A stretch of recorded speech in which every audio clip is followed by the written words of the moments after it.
Dr. Terry Lynn Carrington, who put together Beyonce's entire female band, which was Matthew Knowles' idea because he couldn't get Beyonce to stop people.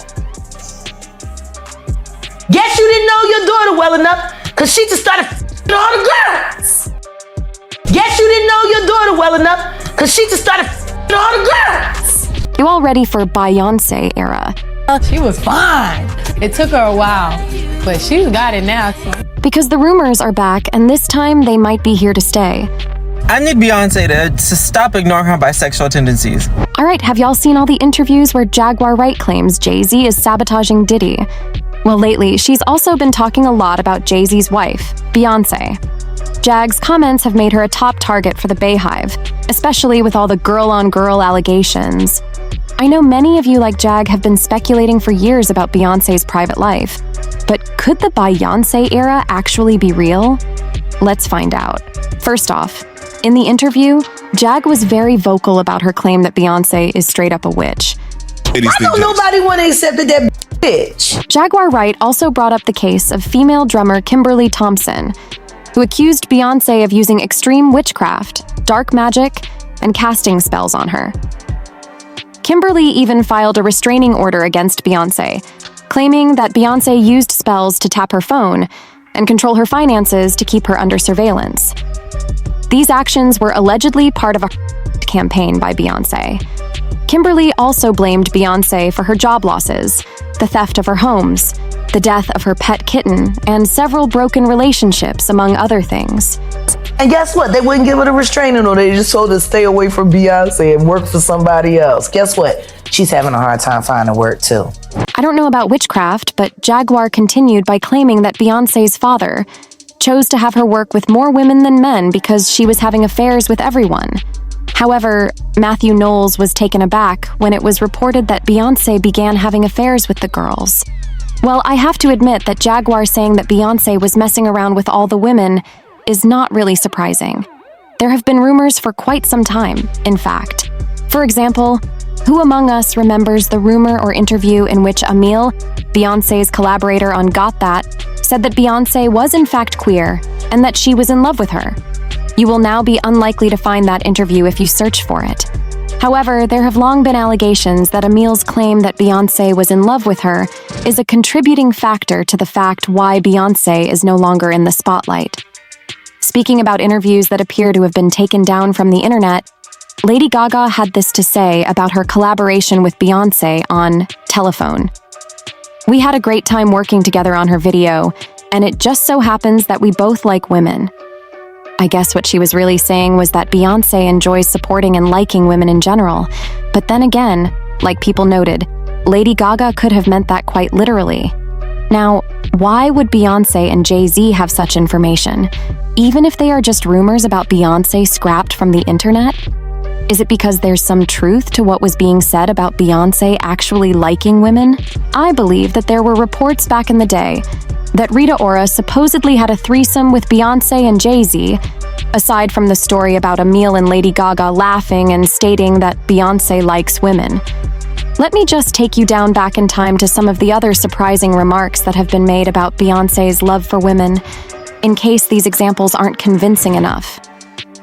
Beyonce was spotted at the bar with 3 girlfriends enjoying the club's provocative show, surrounded by a huge bodyguard and protective curtains around their table, according to an alleged story from back in 2007. Beyonce was really making the most of the burlesque strip show, a source even claimed at the time. She was standing on the VIP balcony table, yelling with pleasure as 2 girls undressed and licked each other's feet. Up till 3 in the morning, she remained. Except that they're licking each other's feet. Speaking of strip clubs, there was another story of a woman who claimed to have sat on Bey's lap during a dance at a club, and heard Bey say something along the lines of, "Don't start something you can't finish." This narrative has since been removed from the internet. Furthermore, as some may remember, there were accusations circulating a while back claiming that Beyonce was too close to the female guitarist she used to tour with. According to some, Beyonce appeared slightly too comfortable in her naked clothing among 2 other naked women in the Cater to You music video. It's unclear what that implies about Michelle and Kelly, though, as they were also nude close to Bey. However, taking into account that Jag claimed Bey was making out with every girl. I'm not entirely sure if that was her intention with each of them, but consider this. Doesn't it seem a bit peculiar that Beyoncé has frequently used lighting and colors associated with bisexuality? Take, for instance, her complex magazine covers in both 2003 and 2013, where she employed similar lighting effects. And there's another performance where she utilized the same lighting scheme. Coincidence? Given Beyoncé's meticulous nature, it's hard to believe anything she does is purely accidental.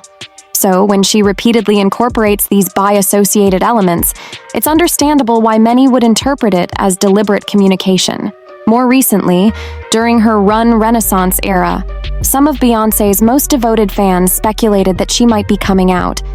Beyoncé paid tribute to individuals who influenced the project, including her late Uncle Johnny, who was gay, and introduced her to much of the music and culture that inspired the album.